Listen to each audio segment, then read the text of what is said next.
Hey everybody, welcome back to another recap of 90 Day Fiancé the Ultra Way here on YouTube.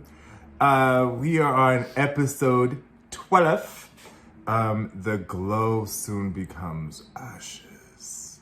Is that what it was called? Yeah, I don't know who titles these episodes because, I get it. You want to be, creative.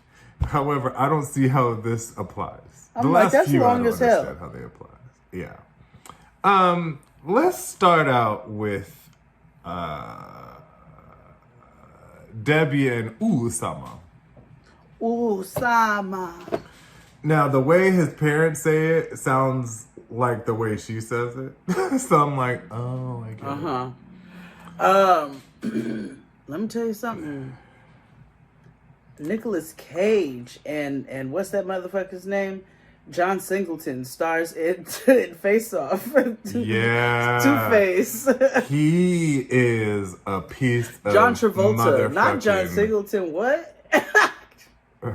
Now, mind you, I was like, did he direct the film? No. Yes. Yeah, but yes, Face Off. Also, I have agreed with myself that I'm going to, speaking of John Singleton, I agreed to myself that I'm going, as soon as I finish Euphoria, I'm going to start Snowfall. First of all, I started Snowfall a long time ago. I think I told you when it first came out, and I was like, oh, this is a lot for you, girl. But after watching clips of the finale, and I was like, let me give this a chance. It seems like a more educated Power. Oh, so it's way better Power. I mean, okay. Just as much I'm all for inward shit or whatever, but it's got to be elevated. But Snowfall looks like that's what it gives. I think. Yes. Okay. I'm just. I'm over the moon. I can't wait to talk about this, and I will. I don't know where you at in Euphoria. We need to catch up on. We need to catch up on your catch up. I'm almost at the end of season 1, so let me. From what I understand, let me get through season 2, and then we can have, because there's only 2 seasons so far. So let's we can have a big round. But Snowfall, I will rewatch each season with you, and we can just we could do a roundup of each season, 1 through 6. Yeah. Okay, yeah, it's gonna be fun. I was like, oh, this is interesting. Oh yeah, and the twists, the turns, the flips, the tumbles, nigga. Anitra on the motherfucking finale. Just a lot of this going on. I said Anitra. Anitra with this ribbon dancing, but it was terrible ribbon dancing. It was big, bad, awful. But back to Matt Sharp. Yes. And 90 Day Fiancé the other way. And the Berber has 2 faces is what we should call this. So Debbie Devereaux is struggling. God, Tanya McQuad. Yeah, she is struggling on the farm. I did feel her though when she was like, girl, they got padded toilet seats. Same. I was like, okay, let's talk about the things that live beneath the surface. She said, which this was very white of her, I've been in third world countries before, and I know how to make do, but this is making don't. And I was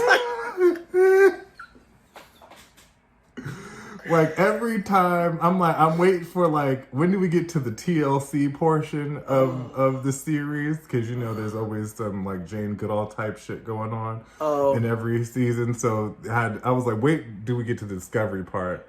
But I didn't like what she said about the third world shit, but I felt her on the padded toilet. I felt her on the padded toilet seat, and she was big AI, this energy talking about, get me the hell out of Kimmison. Yeah.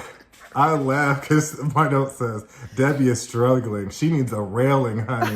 Because she was trying to go downstairs and said, I don't know how they don't have broken necks.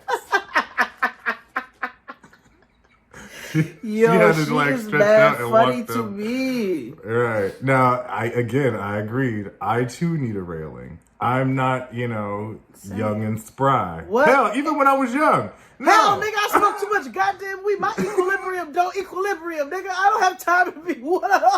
Nigga, I don't have time for all that. Like, what? I fall. No. I fall just because interest in making fun of me same. all over.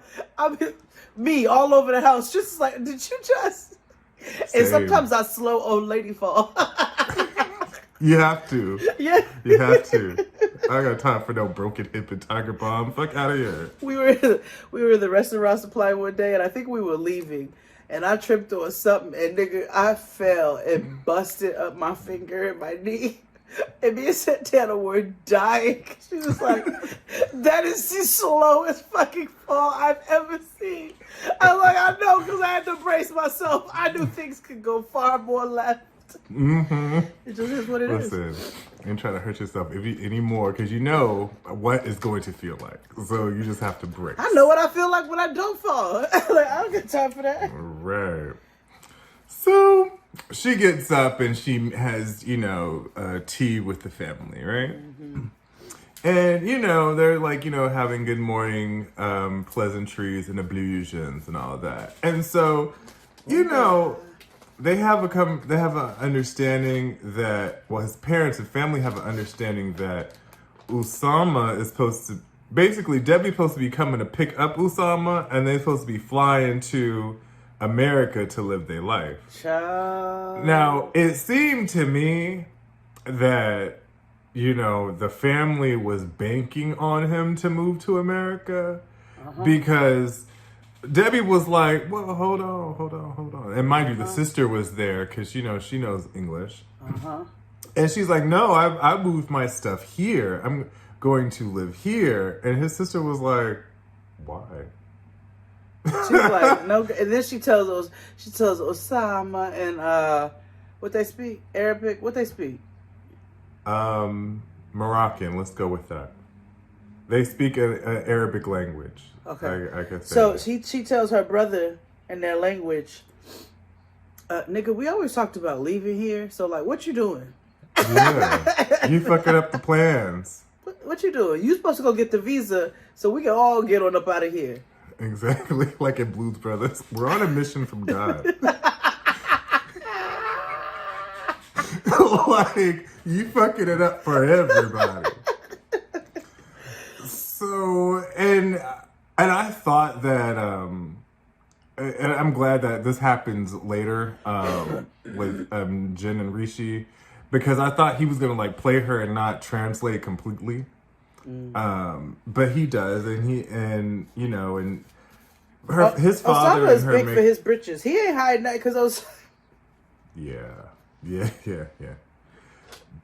He's a little piece of work, because and after they kind of just like, well, are you sure that's what you want to do? And he was like, yes, I agree to it. So then they go on a date on the farm. On the farm. So they walked out. I meant to record this or replay this, but so she goes into this, I don't know, original song. Hold please. Okay. I'll never let you down, Fred. Don't you even worry about it. That's why we're a team. Thank you. Tura, lura, lura. Tura, lura, lura. She said it's an Irish lullaby. And she she is speaking to the donkey. I speak the language, I think. Yeah, it was very rikiti ta. That bitch up there, it looked like my hand right now with these. And so, and the donkey sit up here like,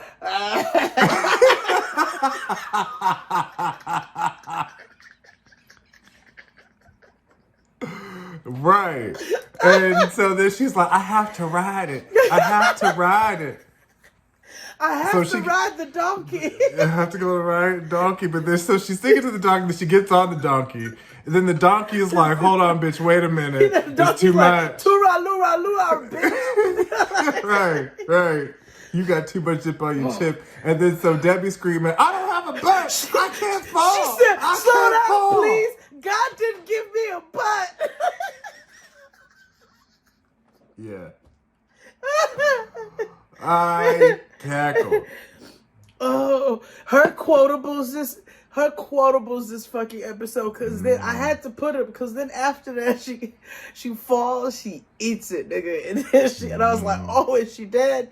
And then and she goes, oh, fall, I always do something so I don't want to do something clumsy and podunk.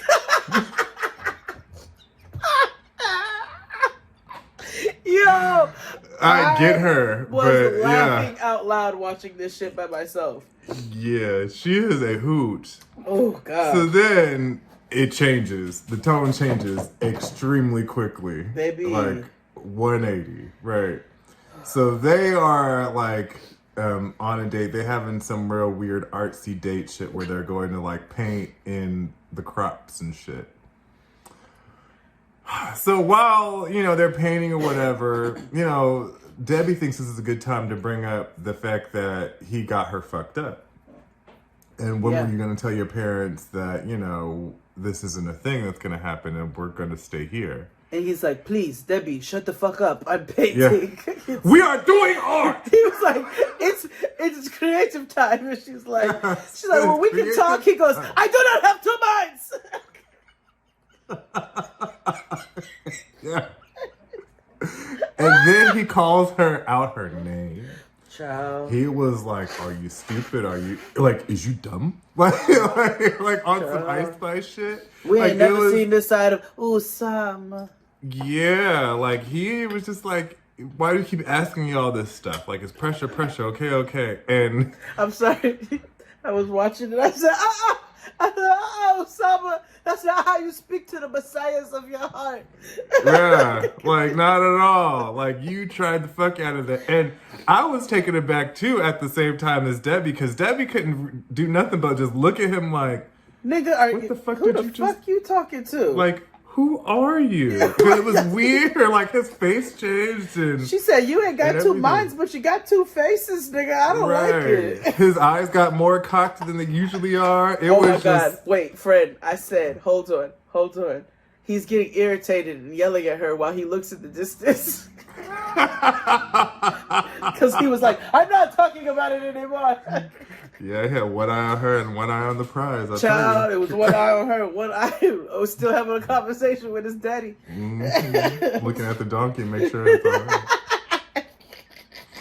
right. So, you know, next week we see if they get their shit together. I don't know. He tells her she's being impatient. They can't do everything in a day, which is valid. But also, he got nasty because this nigga clearly is living... What did we say in the beginning? Oussama is a fuck nigga. And so he made a plan, thought he was going to be able to woo her into that plan, told his family one thing, told her another, and we're seeing... He wants to be a shiftless artist and come to the States and do what the fuck he wants. Yeah. Make art in the train station. Yeah. And that was them. Tooraloo. Let's go to I Know Black Poppy and Danielle. So my note starts with, she went to go see this nigga anyway.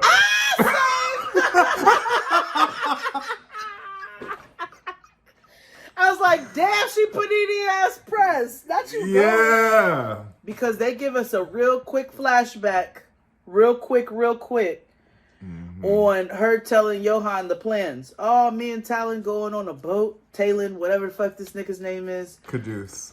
There we go. Me and Caduce. Me and Gary Dordan is going on a boat. And you're welcome to come, but I'm going anyway. Mama. I want to sing. And, yes. And Yohan's like, okay, nah, go ahead if you want to. So, I had like a behind the music TLC moment. Remember when Left Eye was like, this is how you like do some math, this is how you lose $10 million? Yes, So I had to break out a calculator and a pen and a pad to do some math. So, in 2020... Yep. Yes. Go ahead, break it down. Bald Caduce, and Danielle were in a relation and lived together in Miami. Right. Yep. Didn't work out because, you know, he has hoop dreams. Even white women can't get away from that. That's fucked up. See, so depends on what kind of life they want to live. See here, White Ifa said, "Oh well, I'm a teacher," and so they were each other's space holders for a period of time at the very top and height of the pandemic. Right. So here we are after they break up. She goes to DR, I guess. Yep. Meets Johan. And then mind you, all of this is a year, so right after, like, there had to be some overlap. I don't think there was overlap. Or there was, he went to go play in Portugal, Israel, Saudi Arabia. Exactly, because they were only together for 5 months. She said they lived together for 5 months, and then she had to go back to in-person teaching, and he was going on the road to play with the International D-League. And so from there, I think she went, and then at some point, she went down to DR, went on vacation, met I Know Black Papi, and then, so it was still quick, and it was still soon, but I don't think there was overlap. Got it. Because they met in 2020, so we're in 2023, which means they probably filmed this. I still think even if they filmed it at the end of last year, that still would have been 2021. Like, and if they were together 5 months from March or April, then that just means she might have gotten with him very soon. Yeah. Yeah, because I remember in Love in the Caribbean, they weren't together that long before they got married. Exactly. It was like 2 months, 3 months, some shit like that. Right. And they just hit a year. Remember, a year of being together. So again, very soon after. But he's a bit young. He talks like TikTok. And he's kind of like, oh, damn, that's crazy. I want you to be happy, but that ain't got shit to do with me. Kind of aloof. So what it sounds like, so this nigga said, he told us he has some issues without telling us. He goes, well, you know, they both are like very clear that there is a friendship in this relationship, right? It started off as that, it turned sexual. He's like, but really, like, even with that, she's always been like a mentor because she's one of the smartest people I know. She's put me on the game spiritually and so forth and so on. And I'm like, yeah, he wants a mommy. She appealed to him growing up with a white mother. I don't know that for certain. I completely just made that up in a assumed. But you know. Yeah. And she admitted that her teaching profession has almost enabled her behavior in her romantic life because she's always in search of someone to teach something to. That sounds familiar, like conversations I've heard before with people I know. Yeah. You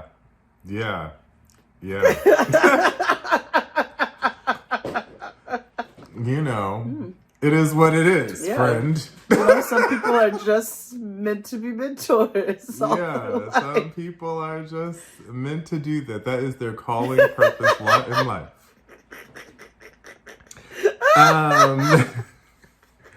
But you know what? He was just kind of like, yeah, you know, it sucks. I love my mom figure, but that I have sex and with. She's that I have sex with on occasion. No Game of Thrones, and you know, she's thinking, you know, I gotta dump this nigga that I'm with because like I can't handle no jealous shit.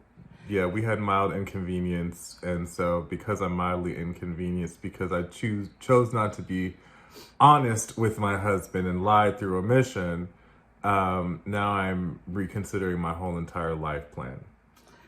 Yeah. Now, I will say in all fairness, there was no inappropriate or sexual energy between the two of them, right? It seemed like a genuine, we want to link, We love each other. We're always Like, gonna have I love want for to one be on another. her side, but I can't. I can't. I mean, renounce your spirituality, and we might be able to have a conversation. Yeah, that's number one. And number two, she's still a manipulative white woman. Yes, yes. I'm not on either one of their sides. Like, if somebody said split the baby down the middle, I'd say okay, because I don't. Yeah. I both of them are wrong in this situation, and that was them. Yeah, Caduce wants her to have what she deserves. He's like, listen, she's a woman who deserves a whole, healthy relationship. I want that for her. I want that for you. And we see that Caduce and I Know Black Puppy get to meet next week. So yeah, and they have a beef off. Well, yeah, a sausage off. It's more I Know Black Puppy, actually. Yeah, but men do that. Like, men always have a dick measuring contest for no reason, and proverbially, this one was actually literal, but sometimes it's one-sided, sometimes it's both of them. From what I saw in the previews, and I know the editing can always, it looked very one-sided. It didn't look like Caduce was trying to. No, he was like, "Come on, man! Like, what's up with you?" Because it was what we'll talk about it next week. Yeah, that was it. Yeah. Gabriel and Isabel. Oh yes. Because nothing really happened to them, but it really annoyed me. Like, I was so annoyed.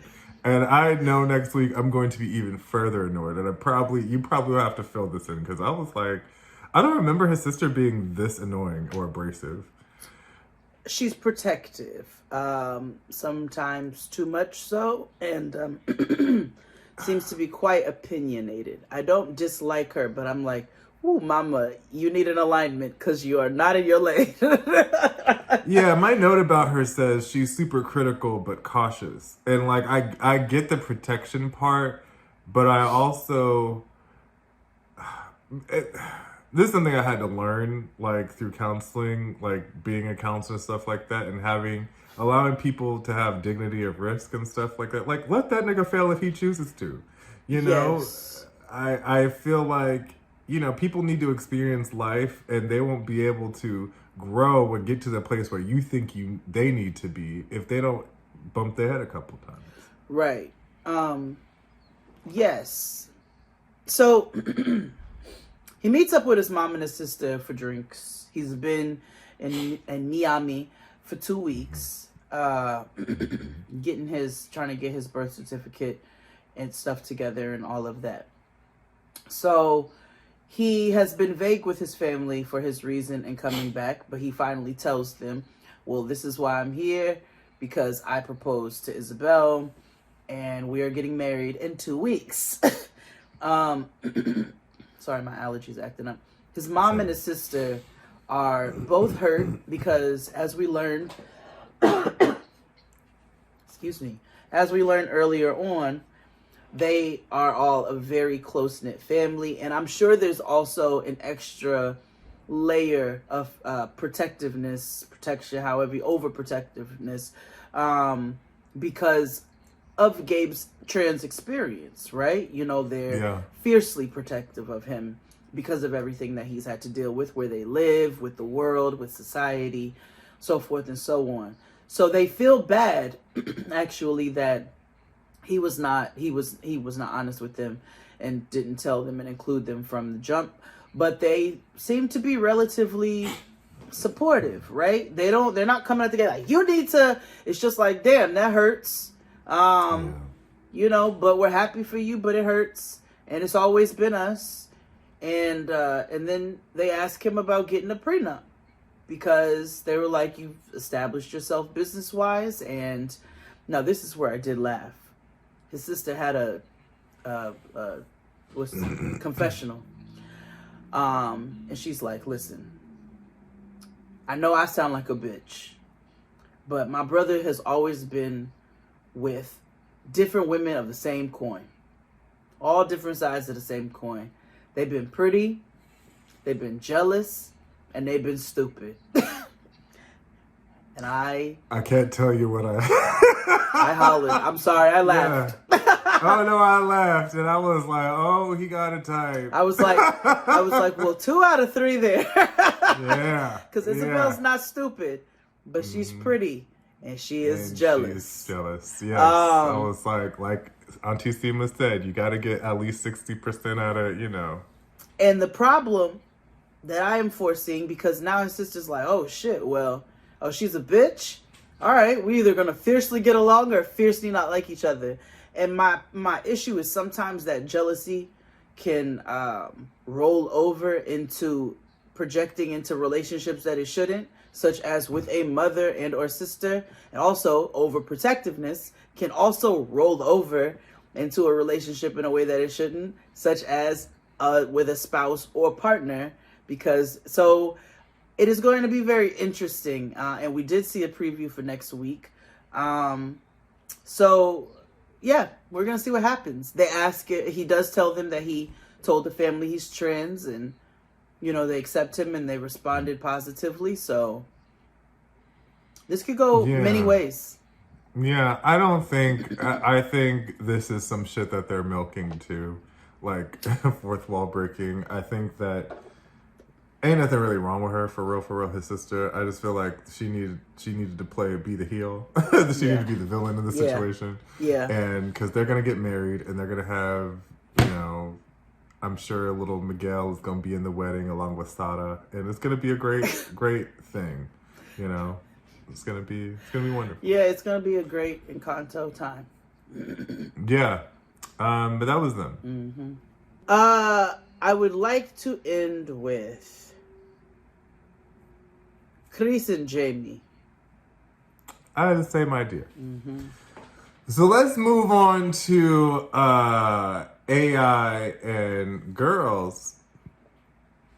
And there's definitely a reason why I say that this episode. So, Mahmoud got his sister-in-law to come over and deprogram Nicole from what she learned from Naran last week. Because he was like, oh, she got too liberated. I can't have that shit in my household. He was like, oh no, I don't want her to be her friend 100%. Yeah. So he asked Fatima, his sister-in-law, to come over and be like, no, reprogram her. Now, they didn't rename this lady? Because I know her Chinese parents did not name her Fatima. Obviously, that is her chosen Muslim name. Yes, because we all know that. I'm sure her real name starts with never.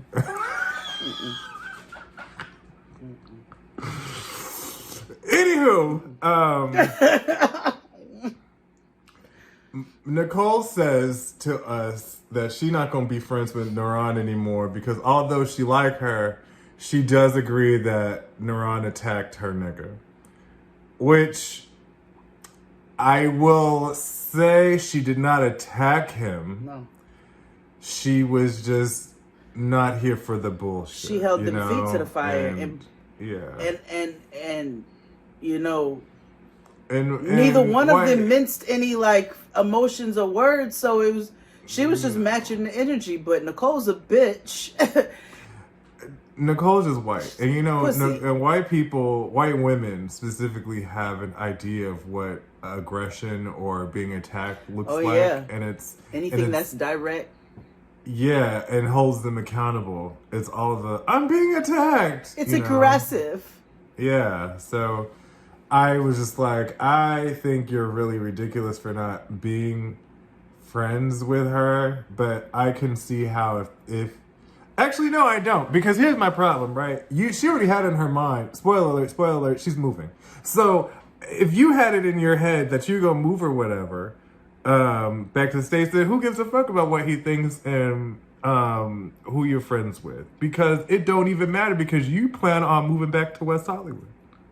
Girl, yeah, she got her finger. She got her finger on the Uber Eats button, and she's ready to get back to work.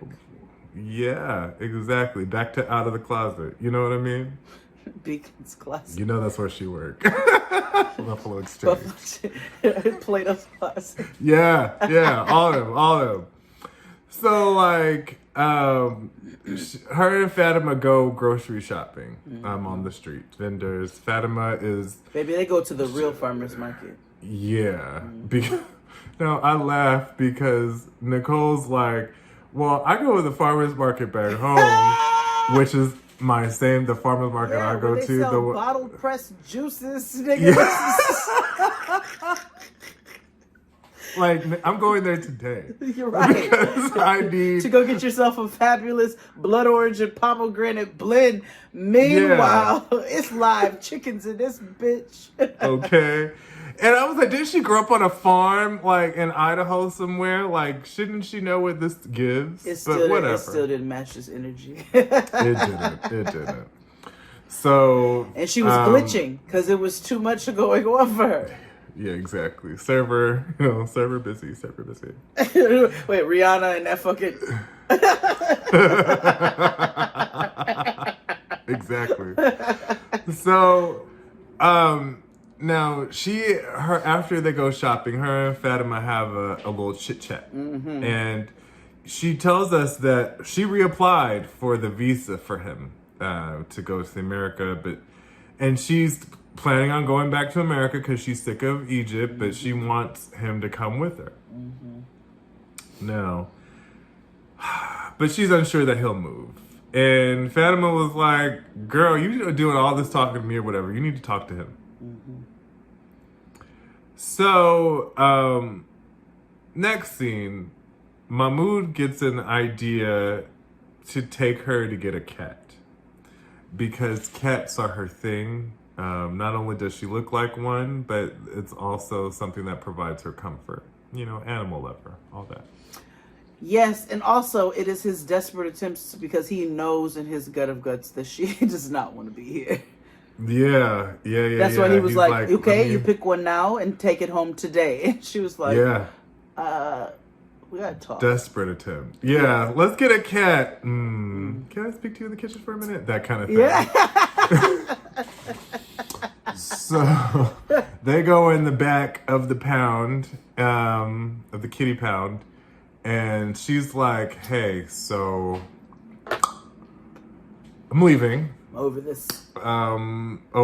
It's hot. You know, I don't like it here. I'm ready to go.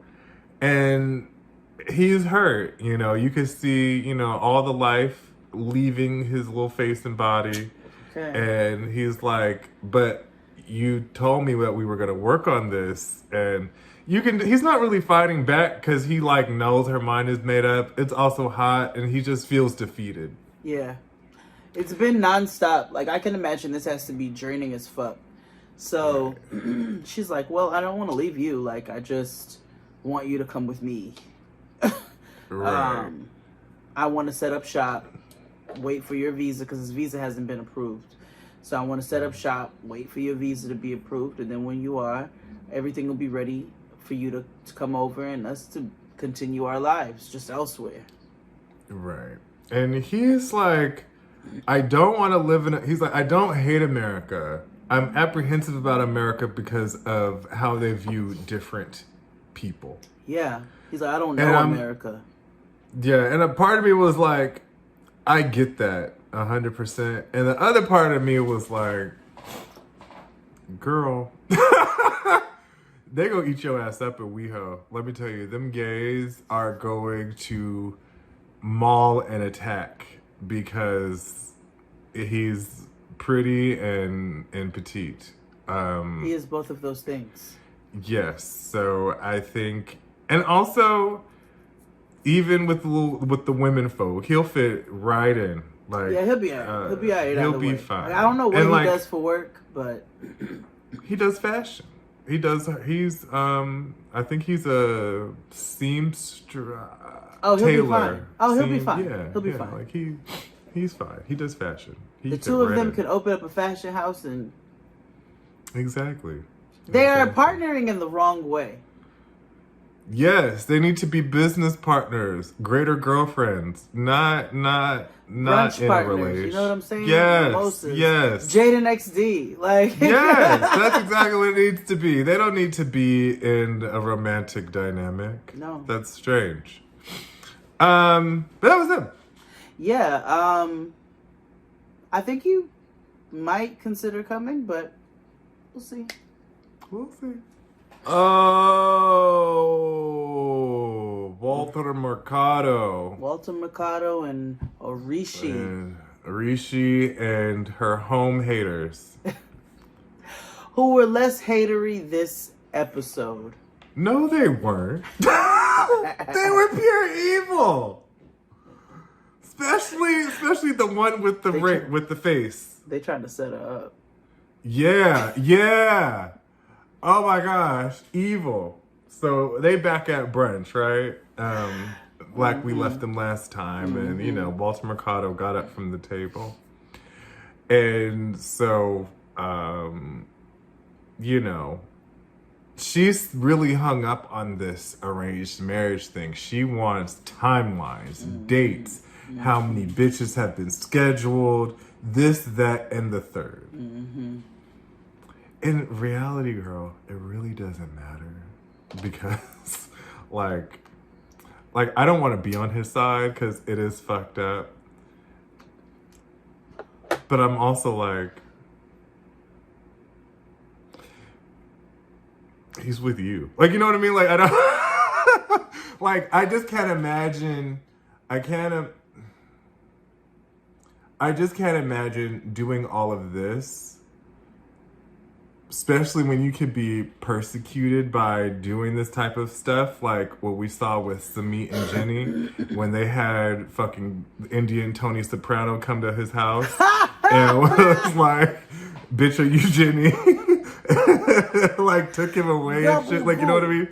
Yeah. Like, you know what I mean? Like, I just can't. I know people be having separate families or whatever. I get it. But him, nah. I just know that his family won't approve because of the fact that, not because she's old or because she's white. I think it's because of the fact that she don't want to do any traditional Indian Not shit. a single solitary thing. Because his mom is like, when you say I do, I'm done. Yeah. And because, yes, and I won't have to worry, and I could kick my chanclas up and have, and be cool. I don't have to wake up and make chai at 4 a.m. for everybody. That's the Indian retirement plan. It's like, once your kids get married, yes, you get to quit that job. Yes, yes, she's ready. She's ready, and she deserves it. But Walter ain't having that. So, her home hater was like, well, since you're not going to go check on her, I will, right? Yeah. Right. So she goes to check on her friend, Randy, with an I. So, and she tells us about like the arranged marriage, blah, blah, blah, whatever. Anyway, her and her home haters leave the brunch thing. Oh, before that, he tells them, come to my crib, meet my family. It's all love. In the club, we all fam. You can see for yourself how I live. And you can ask them yourself. It's nothing. It's fine. Knowing damn well he was going there to coach and circumvent all types of moving heaven and earth and stars and moons and shit. I've been watching Indian matchmaking. It's so good. And we're going to talk about it. Yeah. And whatever. So they go to, her and her home days go to the non-strip club, strip club, non-strip club, strip club, non-strip club. And, they participate, they Dancing. dance. I don't know if it's a class or what it is, but it's... Yeah, but they were getting the money out the thing, and I was like, oh, okay, I could see how, this is a thing, a form of entertainment, right? So her friends were like, girl, when you meet his family, like, what are you going to do? She was like, well, I want to know the timelines and stuff like that. And so her homegirl did bring up this one fact, which is what I brought up earlier, and I'm glad she did. She was like, you should hire your own interpreter just in case this nigga is saying some off the wall shit. Yeah. And filtering some stuff in, so that way you get the whole shebang. Yep. So then later on, her home days were like, you know, what are you gonna do with, you know, are you gonna like ask them directly? And she was like, no, I can't do that. And Randy with the eye opens her big face and says, well, what if we do it? Then she says, and I quote, I am a certified interventionist. The only thing is, their son is not on drugs. And I quote, good news, your son is not doing drugs. He is in love with an American woman. And she's amazing. Yeah. Let me tell you something. How I had to pause and I just sat there in silence for a good 3 minutes. Because I was so flabbergasted, I guess. I was so shocked. Like, first and foremost, hold on. First of all, I was shocked by, not shocked, by the American white woman audacity that you think that your meth intervention certification is getting ready to suffice for breaking the news to this Indian family in India that their son is engaged to a white woman. Okay? First of all. Second of all, where the fuck did you get certified? Dave & Buster's? That's your fucking introduction? That's your great idea? like, what? Good news. Your son's not on crack. He's just engaged to this. Like, yeah. I mean, which is a little bit worse, you know? Do they have crack in India? No, because the CIA put crack in America. But did crack reach other places? Yes. Do niggas? I'm saying they do did they have enslave Indian folks? So I'm just saying if to build trains. like, So for instance, in Nigeria, they have palm wine, which is apparently stronger than like Everclear. Like, it's woo. So if a nigga came from Nigeria to the States and was already like addicted to the palm wine, that might be a gateway into something else. And I'm not saying crack is not other places. I'm saying that it was designed to really fuck up this place. Okay. They got their own shit, I'm fair. sure. That's fair. You know, so I don't know if they turning ghee into, I don't Yeah. Imagine. I don't know what their version of crack is. Everybody got a vice. But Everybody got a vice. Yeah. no, what I do think is universal is cocaine. Let's bring a little cocaine in the chai. I don't know. Little leaves in the cocaine. Little cardamom and cocaine combo might be a nice aromatic situation. Yes, but little cocaine in my dog. You know what I'm saying? Cocaine samosa. You know what I'm saying? Cocaine and chata. I don't know, but little narcotics on my naan. Cocaine paneer. It's all white, nigga.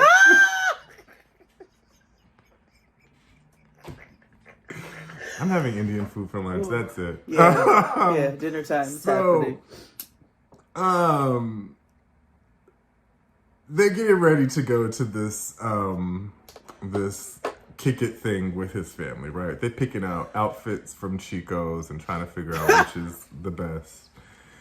And so the translator comes. Where those pants came from. Oh, it did, exactly. I've been in enough Chico's. That or Costco. I don't know which one. Oh yes, that's Kirkland's signature. Khadijah's collection. They were Khadijah's collection. So she got all her clothes. Oh shit. So the translator comes named Bindia, Now, Bindia is gorgeous. Bindia is cute, okay? And which is important because Walter Mercado gets a little tense at her chest. She has a Danielle from Love After Lockup moment, and she's like, they might try to hook him up with Bindia. No. And my response was, yeah, they should. They should. I thought to say, I was like, they'd make a better couple. Well, actually, she could do better because Rishi's. I don't like him. He's not grounded, and he's a sneaky little liar. Yeah, and he's so wishy-washy. Yeah, very that. I don't, just like, and I get what it is. Like, he's like Samit. Like, he reminds me so much of Samit, and I know even Samit made moves by now. Like, did they was living together and shit or whatever. Actually, Samit fully got married. Samit fully got married and like lived a life while he was doing this. Samit ain't no better, actually. He might be worse. He's worse. He's worse. But the point is, he was about that action. But once he said, "I'm gonna live with my white queen." Stop. He's like, my wife, not gonna get in the way of my happiness. My life, I'm going to live here. Shame me. I don't care. I love this woman. Exactly. Rishi is just, he don't want to disappoint his mama. No, so he's living footsteps in the dark. Yeah. But,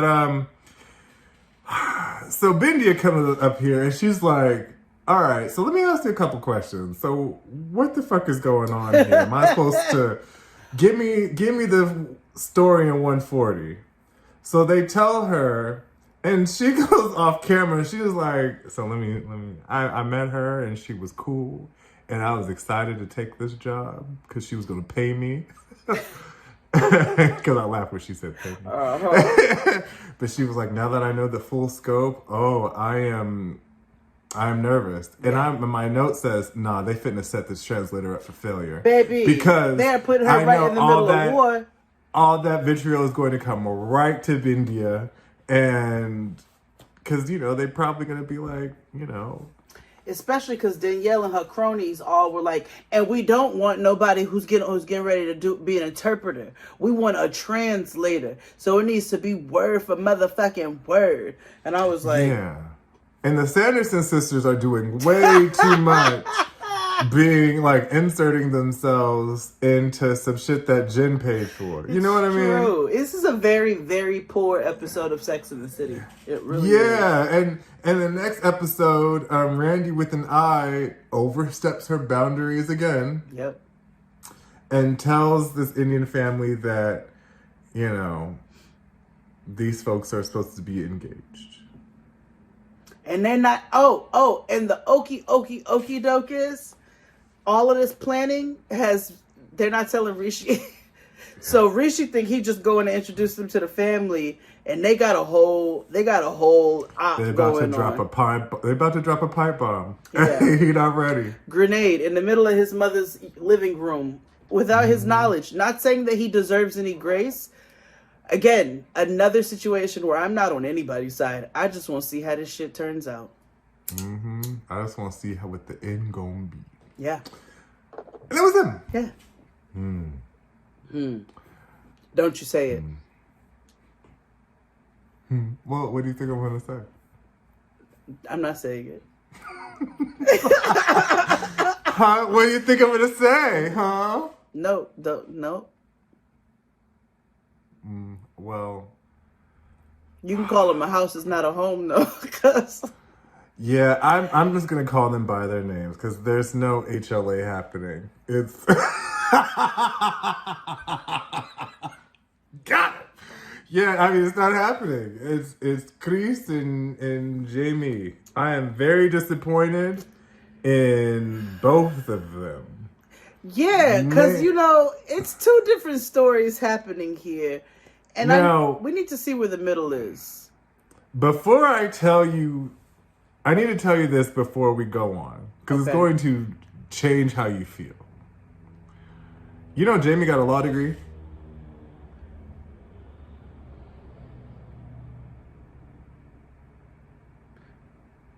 But also, No, Jeymi got a law degree. Yes.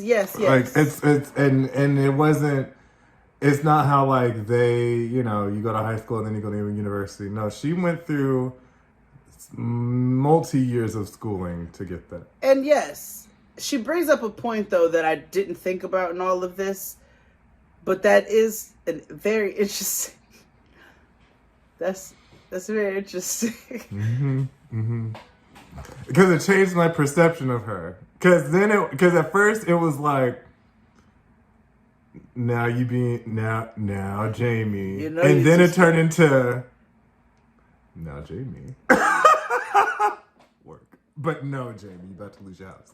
So Kris is on the back poach because they're in Alabama, and she's talking to her mother. And, she's giving her mother the rundown. And, Jeymi got a little spending problem. It's gotten down to the point where I guess they got into an argument about money. And Jeymi was about to pawn Kris's necklace with her dad's ashes in it. Okay. So, yeah. Also, we find at this point now in this episode, Kris has been back in Alabama for 5 months. Cinco.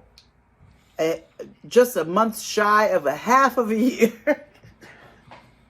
Yeah.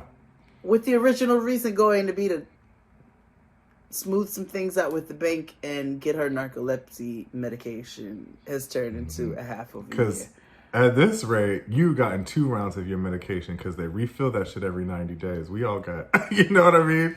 Or every 30 days. That means you've had 5 refills.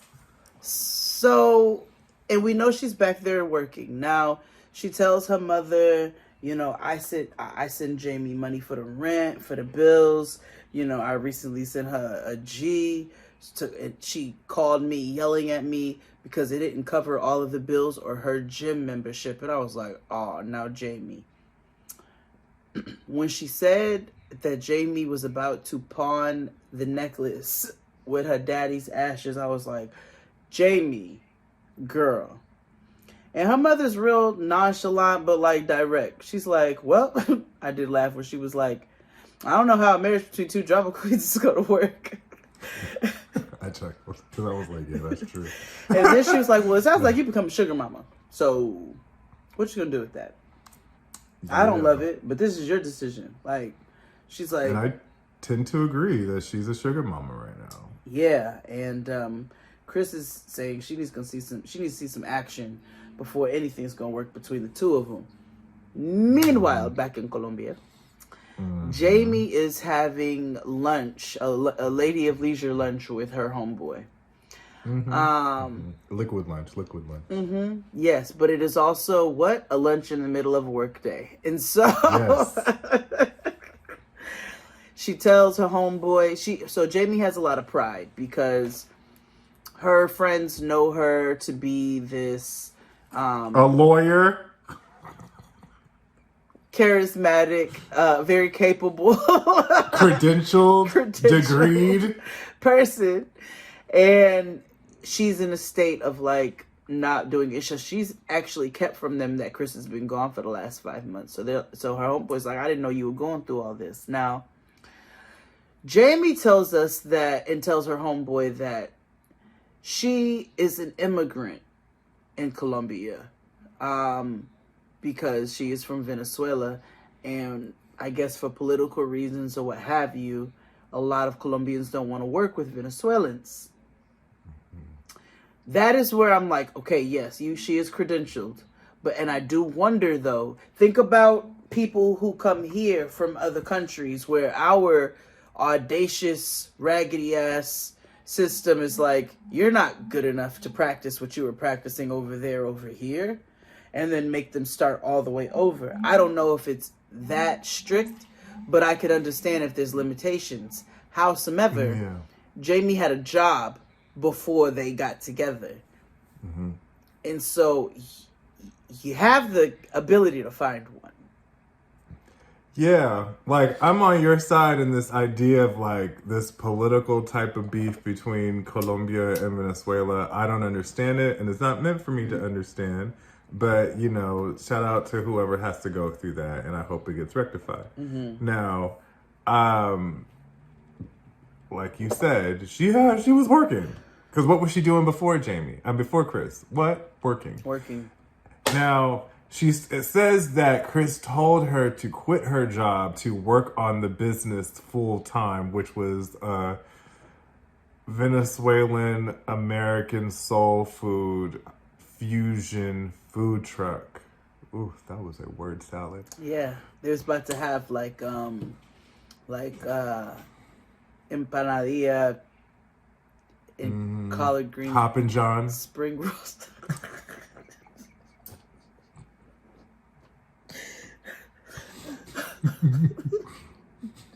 Hoppin' John empanadilla.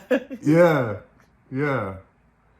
Making like paella with crawfish. That is not deep fried catfish. I know. I don't know any other like Venezuelan food except for arepas, and that's only because I used to go to this Venezuelan arepa spot on 12th and 1st. With a white Alabama dipping sauce.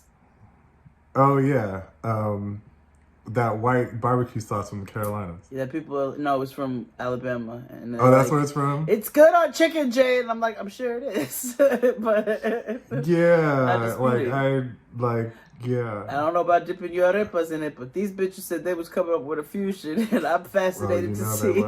You know there was. So, we learned that because Kris only sent her a G, that wasn't enough to pay the rent. And so she's telling her home they like, I'm about to get put out because I don't have enough money to cover rent. But again, it is 2 p.m. on a Tuesday. And you drinking capareñas. Yeah. I'm like, she said Kris stopped sending money for the bills a couple months ago. So I don't know if she's found some odds and ends and ways to like compensate for the rest of the money. Not once really does Jeymi take accountability for getting an apartment that was above the budget that they set. No. It's just kind of like, yeah, I know I did it, but like now she's not sending the money, and I'm, what the fuck? And her homeboy, of course, is putting the battery in her back, like, she ghosted you once, she ghosted you again. Like, do what you gotta do. Fuck this bitch. And they are both playing victim, which means that there is definitely a her side, and the truth. And I'm just wondering what that truth is. I think they both are telling the truth. I think so too. I think Kris is not communicating. Oh, because that's another thing. Jeymi was like, she don't answer my texts. She don't answer my calls. We can't even have fluid conversations on our issues because she don't want to talk about it. And she does have a history of avoidance with Jeymi. So you're right. They probably both are telling the truth. That was them in this week. Next week, we about to ramp up with some new stuff coming up. Yes. Like, cause I know that I know she goes back to Colombia and they have it out. So we'll see. Yeah. In the meantime, we will see you all next week for another recap of 90 Day Fiancé the other way. Yeah. Until next time. Bye. If for whatever god-awful reason you want more Jade and XD, make sure you subscribe to us on Patreon.